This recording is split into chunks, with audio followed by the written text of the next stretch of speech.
چلو اگر یہاں وہ راستہ بہشت کا سہل چلو اگر یہاں وہ راستہ علم کا کہ ایسا راستہ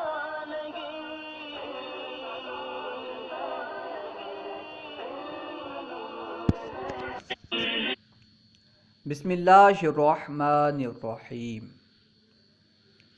الحمد للہ عز وجل۔ ہم قرآن کوئز پڑھ رہے ہیں۔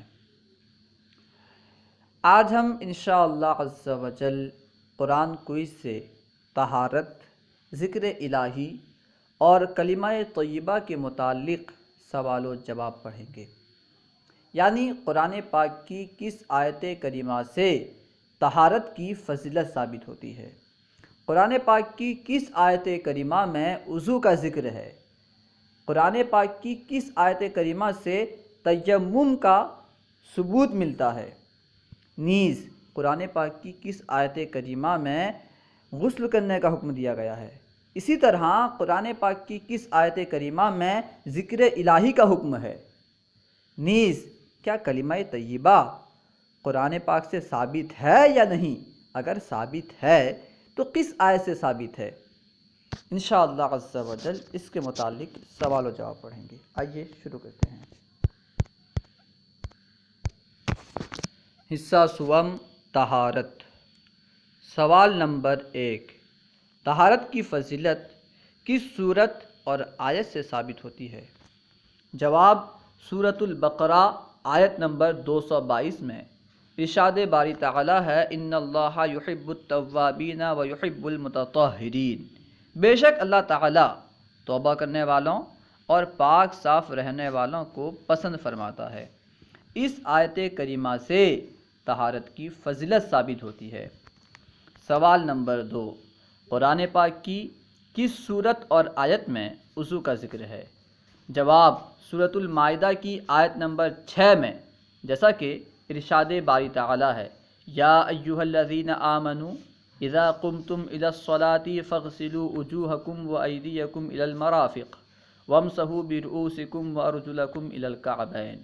یہ وہ آیت کریمہ ہے جس میں وضو کا ذکر ہے، یعنی اے ایمان والو، جب تم نماز کا ارادہ کرو تو تم اپنے چہرے کو دھو لو اور ہاتھوں کو کہنیوں تک دھو لو اور سر کا مسح کرو اور اپنے پاؤں ٹخنوں تک دھو لو۔ یہ وہ آیت کریمہ ہے جس میں وضو کا ذکر ہے۔ سوال نمبر 3، غسل کے واجب ہونے کا حکم قرآن پاک میں کہاں ہے؟ جواب، سورۃ المائدہ آیت نمبر 6 میں ارشاد باری تعالی ہے، وَإِن كُنتُمْ جُنُبًا فَطَّهَّرُوا۔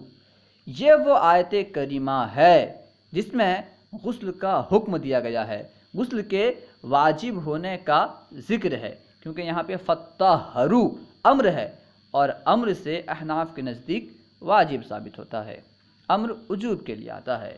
تو یہ وہ آیت کریمہ ہے جس سے غسل کا ضروری ہونا، واجب ہونا ثابت ہوتا ہے، یعنی بندہ اگر ناپاک ہو تو غسل کرنا ضروری ہے، یعنی اگر ناپاک ہو جاؤ تو غسل کرو۔ سوال نمبر 4، تیمم کا حکم قرآن پاک کی کس آیت کریمہ سے ثابت ہوتا ہے؟ جواب، سورۃ النساء آیت نمبر 43 میں، جیسا کہ ارشاد باری تعالی ہے، فَلَمْ تَجِدُوا مَاءً فَتَيَمَّمُوا صَعِيدًا طَيِّبًا فَامْسَحُوا بِوُجُوهِكُمْ وَأَيْدِيَكُمْ۔ یہ وہ آیت کریمہ ہے جس سے تیمم کا ثبوت ملتا ہے، پس جب تم پانی نہ پاؤ تو تم تیمم کر لو پاک مٹی سے، پس اپنے چہروں اور ہاتھوں کا مسح کرو۔ ذکر الہی۔ سوال نمبر 5، اللہ کا ذکر کرنے کا حکم کس آیت میں ہے؟ جواب، سورۃ الاحزاب آیت نمبر 41 میں ارشاد باری تعالی ہے، یا ایھا الذین آمنوا اذکروا اللہ ذکرا کثیرا، یعنی اے ایمان والو، اللہ کا ذکر بہت زیادہ کرو۔ اس آیت کریمہ میں اللہ کا ذکر کرنے کا حکم دیا گیا ہے۔ سوال نمبر 6، کیا اللہ کا ذکر دلوں کا چین اور سکون ہے؟